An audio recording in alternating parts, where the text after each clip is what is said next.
তেলের মূল্য বেড়ে গেলে কি হবে জিনিসটা? তেল এমন একটা জিনিস, জ্বালানি এমন একটা জিনিস, আধুনিক সভ্যতার চালিকা শক্তি হলো জ্বালানি। আমি যখন গ্রোসারিতে যাব, আমি বেশি দাম দিতে হচ্ছে, কিন্তু আমার ইনকাম তো এটার সাথে এই in line with price hike, আমার তো ইনকাম বাড়েনি। এই যুদ্ধের কারণে তেলের দাম বেড়ে যাওয়ার কারণে এই জনগণকে খুশি রাখার জন্য সেখান থেকে ওরা মানে দিতে হচ্ছে আপাতকালীন যুদ্ধের সেই ইয়েগুলো, এবং ইউক্রেন যুদ্ধের সময় দিতে হয়েছিল। আমি একটু মোহাম্মদ মালিক আপনার কাছে জানি, স্ট্র্যাটেজিক পেট্রোলিয়াম রিজার্ভ যেটি বলা হচ্ছে 1983 সালের পরে, অর্থাৎ 43 বছরের মধ্যে সর্বনিম্ন স্তরে নেমে এসেছে এবং এটি সামনের দিনগুলোতে আরো কমে যাওয়ার আশঙ্কা করা হচ্ছে। এটি আমেরিকানদের জীবনে কতটা প্রভাব ফেলতে পারে? আমেরিকার অর্থনীতি, আমেরিকার শক্তিশালী যে তেলের মজুদ, সেইখানে কতটা নেতিবাচক প্রভাবের আশঙ্কা রয়েছে?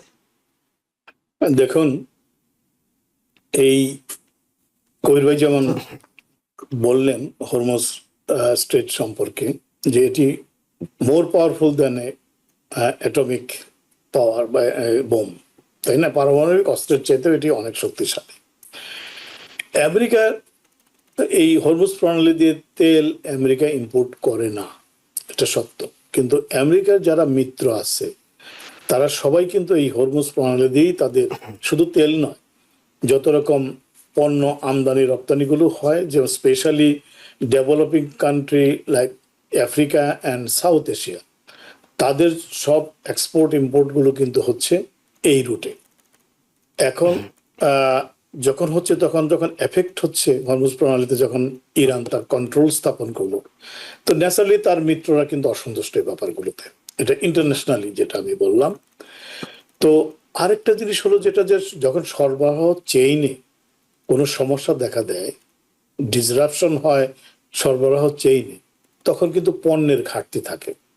পণ্যের যখন ঘাটতি থাকে, কবির ভাই ইকোনমিক্সের প্রফেসর, উনি আমার সাথে ভালো জানেন এটা, যে সাপ্লাই অ্যান্ড ডিমান্ড, এটা খুব ভেরি কমন একটা জিনিস। আমরা বলি সবাই যে সাপ্লাই বেশি থাকবে, ডিমান্ড কম থাকবে, পণ্যের মূল্য কমে যাবে। আবার যখন ডিমান্ড বেশি থাকবে, সাপ্লাই কম থাকবে, তখন পণ্যের মূল্য বেড়ে যাবে। এই যে আপনি যেটা বললেন এসপিআর বা স্পেশাল পেট্রোলিয়াম রিজার্ভ, যেটা এটাতে, হ্যাঁ স্ট্র্যাটেজিক, তাহলে এটা এটা এটা কেন এটাতে কেন এফেক্ট হবে, তাই না? যে আমেরিকা তো তেল মজুদ আছে। ওই যে আপনি বললেন যে এই এই মজুদটা কি জন্য, এটা হলো আপৎকালীন মানে সমস্যা নিরসনের জন্য, সেটা যুদ্ধ অথবা প্রাকৃতিক বিপর্যয় হতে পারে, সেই জন্য। আপনি নিজেই বললেন ভূমিকাতে যে 83 পরে সর্বনিম্ন পর্যায়ে, অর্থাৎ যতটুকু আমরা দেখছি 6.2 মিলিয়ন ব্যারেলস কমে গেছে। তার মানে মাত্র যেখানে 713 উপর ছিল, যেখানে সেখানে 300 চলে আসছে, তাই না? 320 মিলিয়নের কাছাকাছি। হ্যাঁ, তাইলে এখন দেখুন যে তাহলে আমেরিকার তেলের দাম বাড়বে কেন? আচ্ছা, আমেরিকার তেলের মূল্য কিন্তু প্রডিউসিং কান্ট্রির মূল্যের উপর ডিপেন্ড করে না, এটা গ্লোবাল যে বেঞ্চমার্ক প্রাইস আছে তার উপরে ডিপেন্ড করে তেলের মূল্য। অর্থাৎ গ্লোবাল বেঞ্চমার্কের যদি দাম বেড়ে যায়, তাহলে কিন্তু ওই মানে রিজিওনাল বা মানে যে কোনো জায়গায়ও তেলের মূল্য অটোমেটিকলি বেড়ে যাবে। এখন তেলের মূল্য বেড়ে গেলে কি হবে জিনিসটা? তেল এমন একটা জিনিস, জ্বালানি এমন একটা জিনিস, আধুনিক সভ্যতার চালিকা শক্তি হলো জ্বালানি। আপনি তেল ঘাটতি মানে কি হলো? তেলের মানে সংকট মানেই হলো যে আপনি প্রোডাকশনের সমস্যা দেখা দেবে, পরিবহনের সমস্যা দেখা দেবে। তো দেখা দিলে কি হবে? মানে পণ্যর সংকট দেখা দিবে এবং কস্ট অফ লিভিং বেড়ে যাবে ইনফ্লেশনের কারণে। তো এইগুলো তো মানুষ নিতে পারে না।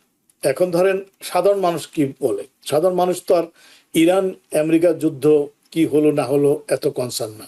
সাধারণ মানুষ, আমেরিকার ভিতরের মানুষ, কথা বলছে শুধু আমেরিকা না, সারা বিশ্বের মানুষ, তারা কি চিন্তা করে যে আমি পকেটে আমার কি এফেক্টটা হলো, আমি তেল কিনতে যে আমার গাড়িতে যখন ফুয়েল দেব, সেই ফুয়েল কিনতে যে আমি বেশি মূল্য দিচ্ছি, আমি যখন গ্রোসারিতে যাব আমি বেশি দাম দিতে হচ্ছে, কিন্তু আমার ইনকাম তো এটার সাথে এই in line with price hike, আমার তো ইনকাম বাড়েনি।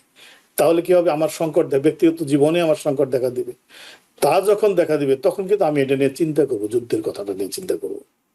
যুদ্ধের কথাটা নিয়ে চিন্তা করবো কি, যে এই যুদ্ধটা না হলে তো এটা হতো না, তাইলে আমাকে এই যে এটা কস্ট আমাকে দিতে হতো না।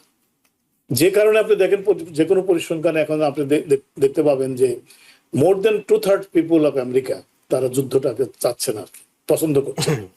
কেন করছে না? কারণ তারা নিজেরা ব্যক্তিগতভাবে ভুক্তভোগী, তারা এটার মূল্য দিচ্ছে আমেরিকা। আবার দেখেন জনগণের ট্যাক্সের টাকায় পেন্টাগনের বাজেট বাড়াচ্ছে, তারা $27 বিলিয়ন $70 বিলিয়ন আরো ফান্ড চেয়েছে তারা, তাই না? তাহলে $70 বিলিয়ন কোত্থেকে যাবে? এটি তো গভর্নমেন্ট এক্সচেকার থেকে যাবে। সেটা গভর্নমেন্ট এক্সচেকার কিভাবে তৈরি হয়েছে?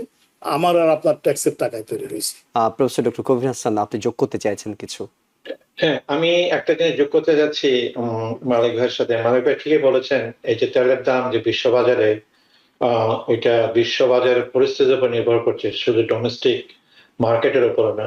আর এটা কানেকশনটা ছিল যে আপনি পেট্রোলিয়াম রিজার্ভের কথা বলেছেন যে কমে গেছে 300 মিলিয়নে, নেমে এসেছে 700 মিলিয়ন তুলনায়। কিন্তু একটা জিনিস আপনাকে করতে হবে, যেটা মানে কনজিউমার, আমি আপনি আবার মালিক ভাই এফেক্ট করে, সেটা হলো যে পাম্প প্রাইস, যেটা আমরা যখন আমাদের গাড়িতে তেল ভরি তখন সেই প্রাইস কত।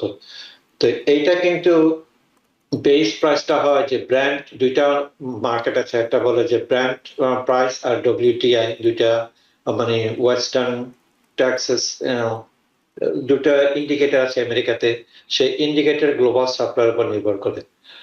এখন প্রশ্নটা আপনি জিজ্ঞেস করেছেন কমে গেল, এখন তো কোনো যুদ্ধ নাই, প্রাকৃতিক বিপর্যয় নেই, কিন্তু এই যুদ্ধের কারণে তেলের দাম বেড়ে যাওয়ার কারণে এই জনগণকে খুশি রাখার জন্য সেখান থেকে ওরা মানে দিতে হচ্ছে। আপাতকালীন যুদ্ধের সেই ইয়েগুলো, এবং ইউক্রেন যুদ্ধের সময় দিতে হয়েছিল, ইউক্রেন রাশিয়া যুদ্ধের সময় ছাড়তে হ্যাঁ হয়েছে। দিতে হয়েছিল, কারণ ওখানে ও সাপ্লাই কমে গেছে আমেরিকা থেকে, সরি রাশিয়া থেকে। রাশিয়া থেকে। এবং তখন আপনি যদি দেখেন এখানকার যে অয়েল কোম্পানিগুলো, তারা কিন্তু প্রচুর পরিমাণে মানে ব্যবসা করেছে, প্রচুর পরিমাণে প্রফিট করেছে, কিন্তু সেটা তো ইন্টারন্যাশনাল মার্কেটের প্রাইসের কারণে। কিন্তু ডোমেস্টিক আপনার যে কনজিউমার আছে, তাদেরকে আপনি খুশি রাখতে হলে যে ক্রুড প্রাইসটা, যেটা বিশ্ববাজারে যেটা একটা প্রধান কস্ট, তার রিফাইনিং কস্ট আছে, ডিস্ট্রিবিউশন, স্টেট ট্যাক্স, এই সবগুলো একসাথে জড়িত। আমি কিছুদিন আগে সিয়াটলে ছিলাম।